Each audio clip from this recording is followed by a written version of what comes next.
Greetings, adventurers, and welcome to another replay from World of Warships.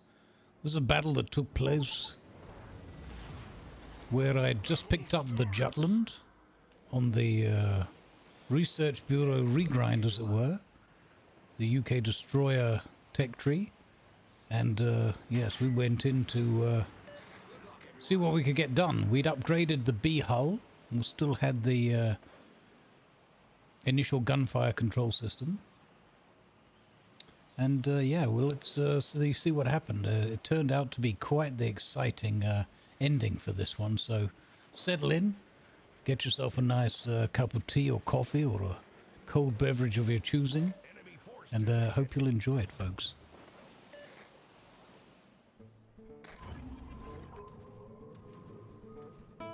Right, here we go. The first rookie mistake. I'd left my AA switched on. Popped out, got spotted by planes right in front of where the Buffalo had pulled forward. Of course, what does the Buffalo do once I get my AA switched off? It goes and slaps me with a radar and says, "You silly, silly dwarf." So I decided, well, you can have some shells back for your trouble. Thanks for the radar. And no thanks. Thankfully, we got pretty much the better of that exchange, and we were off to a bit of a flying start as the Salem takes out the enemy Notoshimi. So far, so good. Then I decided, since we're, even though we have the stock gunfire control system, we also have the commander skill that extends our main battery firing range, because we're getting a little bit cheeky in our old age, setting fires on ships and using our guns and destroyers at greater ranges, and just generally being a nuisance. The enemy Le Terrible popped out and thought he'd have a go, only to run into our Marceau, who did quite a good job there. Took him out, managed to survive. Here comes the enemy Lexington. I don't know exactly who dialed the fun police. They weren't very welcome, but they arrived nonetheless. And I thought, well, at this point, I should probably go and get that health buff. Try and keep this Marceau alive, since he'd done a good job. Owed him that... oh no, when I say at this point, I mean I'm going to just sit in my smoke for a moment longer, and then... Ah, there we go. We'd finished our tea and sandwiches. It was time to go and pick up this health buff. Help keep my allies alive as long as possible. Mark those words. It's 16 minutes to go in the battle.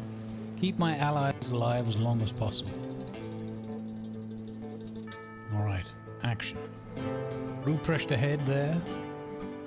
Mecklenburg, Ohio. The Marceau decided to keep us on our toes with a little cheeky torping behind us. No threat in terms of damage, of course, just the inconvenience of with that player if they hit us. Now at this point we're thinking, okay, we've got to be careful. There's a Venezia over there with SAP in the middle. There's a Ruprecht down there with his hydro and torpedoes. There's the loaf of bread there at the back.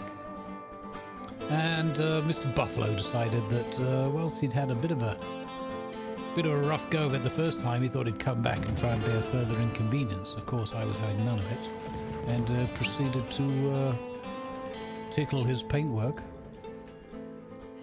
Unfortunately, 4 non-penetrations and no fires set.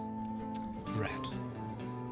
Now note the position of the enemy Seattle down there. They decided, for better or worse, spoiler alert, worse, to stay out of radar range. This was a great help for me. I was a little worried the Ruprecht was going to push in, but he decided to head south for the winter. So now it was just wondering what to do with this Venezia in here, and also a cheeky little Yoshino. We all know what Yoshinos like to do when they're sailing flat broadside across the middle of a map, right? That's right, putting their fish in the water. So at this point we thought, well, let's see if we can get a cheeky little fire, trying to keep in mind the gun range, because again we'd taken the skill to extend our gun range. It's always, usually I've gone for the stealthiest possible builds of my destroyers, or historically. Lately, I've decided that with all the radars and planes and submarines and you have it, why not get more use out of our guns and our shells? We're paying for them after all.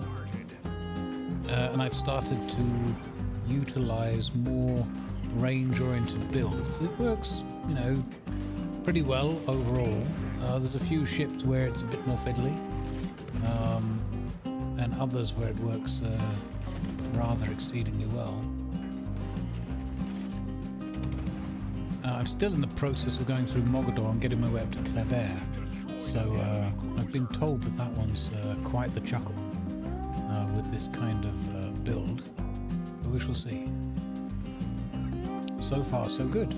Now of course the torpedoes from the Yoshino, I believe they appear somewhere across there, not too far away, but again you can see the Seattle just being a jolly good sport, staying well out of the way. Now on the mini-map there, you can see in D8, roughly, heading that way, the Sherman. Not the tank, of course, the boat.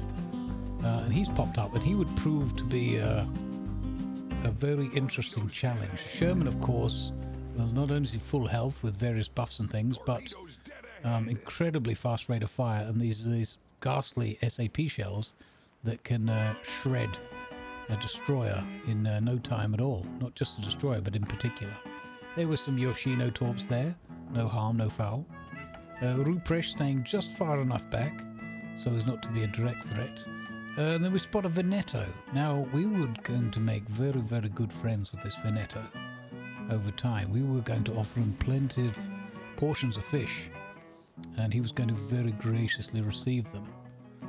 Pretty much in straight lines through the nose. Not heard of people doing a line of fish before? Well, watch and learn. Here we go.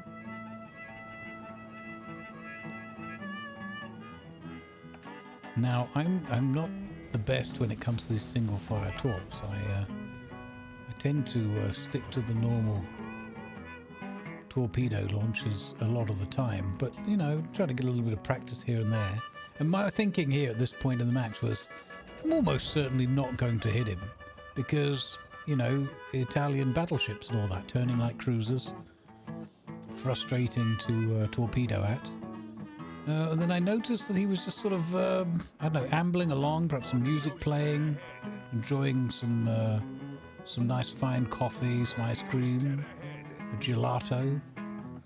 Whatever it was, he decided, you know what, I could just do with a cheeky little tap on the nose here. So he took one in a flood. Jolly decent. There's that Yoshino, and now Salem getting a little bit boxed in. So I thought, you know what? I'll have a little pop. Oops. Oh, a bit of camera shenanigans there. Sorry. I'll have a little pop at this Yoshino, and we'll see if we can't hit a couple of fires maybe, and just make him regret his choices. The Sherman was up north of us. Another risk. We had Hydra running at this point. There's one fire. You know what would really help? Imagine if we could get a second one. Because if he gets too close to us and brings his Hydra up, get a little pop. Oh, there you go. Second fire. How convenient. All right, job done. Now at this point I'm thinking I'd really like to take this cap, but there's a Ruprecht and a Veneto pushing in on me. Ruprecht, of course, with this very dangerous German battlecruiser Hydro. So I'm thinking, well, what to do? The Sherman, full health. I think if he pushes south now, I'm done for. And I've got my buddy here, Minan, with me. And I thought, oh, crikey, look, the Veneto's even closer than I imagined he'd be. Let's see if we can boot him on the nose again. So threw out a bunch of these single-fire torps again, you know. And I thought, well, he knows now. We booped him on the nose, you know, but 5 minutes ago. There's no way those are going to land, are they? It's not possible. Let's have a little look, shall we? Yeah, there they are. Must be the most obvious torpedoes anyone's ever seen, ever. There's no way. Oh, wait. 4, 5. Oh, 5. One flood, though. Now the Ruprecht has pushed up. So that's done wonders for our damage numbers and our ego. Unfortunately, our Nan bowed out of the fight. Did manage, however, with a flood to take down the Mecklenburg. Very helpful. At this point, however, we've got 3 ships left. I'm one of them. Hope is fading. It's 240 points to green, 440 points to the very evil red team. And they have a clear advantage. 5 ships, a CV on either side, and then disaster strikes. Our Yamato goes down. Yamato Chamato squashed, quelled, and then it gets even worse. I'm thinking, oh heavens, we're done for. As the Veneto appears around the corner, out of nowhere, it's still 30 seconds until our torps are up, and then the Ruprecht appears and thinks, haha, I'll smash you in the face as well. For whatever reason, the Ruprecht decided the best course of action was to stay just outside of Hydra range. Of course, at this stage of the match, he might not have had any left. I don't know. Hard to tell. Either way, jolly nice fire. Some marshmallows burning on the bridge. A cup of hot cocoa. And we're good. Now, what about that Veneto? Oh, look! Torpedoes! Take another real smash in the face, and I thought, you know what? Have the whole lot. I'm probably dead here anyway. Every single torpedo. Oh! Surprise return fish from the Ruprecht. Nice try, my friend. Nice try. And, yeah. I was quite happy at this point. I thought, well, you know, 100k, gave it a go. And then I started looking again at the mini-map a little bit more carefully, and I realised that the Parsifal was being lit up, probably by the Sherman. There you go. And you're not quite full health anymore, but anyway. The Ohio was chasing him down, and the Lexington, and I sort of realised, well, they're going for the no-cap killer. What if I was to take the one single cap and make it? So we grabbed ourselves the cap, or at least we thought, well, let's do it. And then it was, well, what do we do after that? Do we go and kill the Sherman? Do we, you know, or get murdered by it probably? Do we try to take out the Ohio? Not sure. Looking at health of the ships, the Ohio, a viable kill. And then, talk about making it as difficult as possible for me. The old Percy Parsifal goes under. Well, that's not very good, is it? So now they have a, let's say, 3/4 health Sherman. They're a deadly ship. An Ohio, pretty beat up, but anyway. And a Lexington with CV, you know, HE bombs. And I'm thinking, well, this is, we tried. You know, we came, we saw, we got conquered. That kind of thing. And I thought, well, you know what? If I just nib? Yes, if I just nibble this cap away from them, like the edge of a cracker, not overdoing it, just a little bit. That would be a good start. And then I thought, well, if I ignore the buffs, they won't know exactly where I am while they're looking. And Lex is looking down at the south there. Victory is in sight. And then I thought, well, maybe I could get some torpedoes at the Ohio. Maybe I can just about fend off for myself against the Sherman. Then I started thinking, well, the Sherman's got the SAP. He's got very rapid rate of fire. He's got better hydro than me, in terms of range at least. I'm probably done for.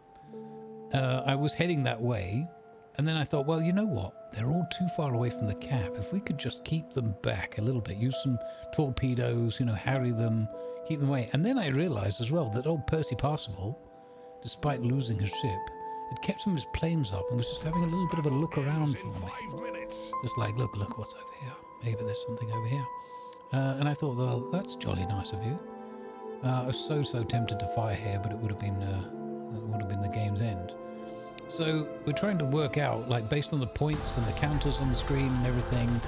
I was like, I think I can win. I think if we just sail away. But do you ever have those doubts where you're like, what if I sail away and they just head into the cap and it wasn't quite enough? You'll notice that there's still 4.5 minutes of game time.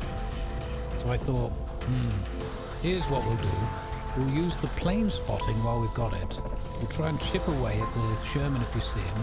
Otherwise, we'll just have a go at the Ohio. And then I started having regrets and second thoughts and thinking, well, no, now that Lexington knows where to come and put its planes and just hover over me the whole time. So that's perhaps a terrible mistake. So I put a fire on the Ohio and kept chipping away.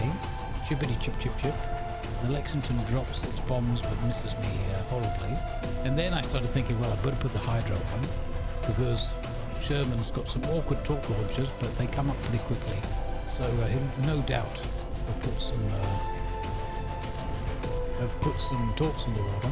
And then the Sherman turns up under our planes. Good job, Percy Parsifal again. Shoots them down, as you'd expect. And I'm kind of caught out. I'm like out in the open, and you've got, I think he switched SAP there. You've got the Sherman trying to ruin me. You've got the planes overhead, and I'm struggling to shoot down because, you know, what's AA these days? Then I've got the Ohio shooting back at me. So I'm thinking, well, maybe I can sink him. 3 minutes still to go, but I looked again carefully in the quiet moments that didn't exist in all of this, and we were only a few seconds away. What I'd managed to do somehow is bide enough time to get my smoke back up again, and the few seconds needed to make sure that the central cap had won it for us with the boost of the points. 1,000 points victory. The Sherman just on the cusp of getting into the middle cap. It felt good. It felt very, very good. Anyway, I hope you enjoyed this replay. Thank you very much for watching. Leave it a like, a thumbs up. Give it tickle the old YouTube subscribe button. It's free, you know, if you want to see more of these things. And in the meantime, I wish you all peace, love, and good vibes.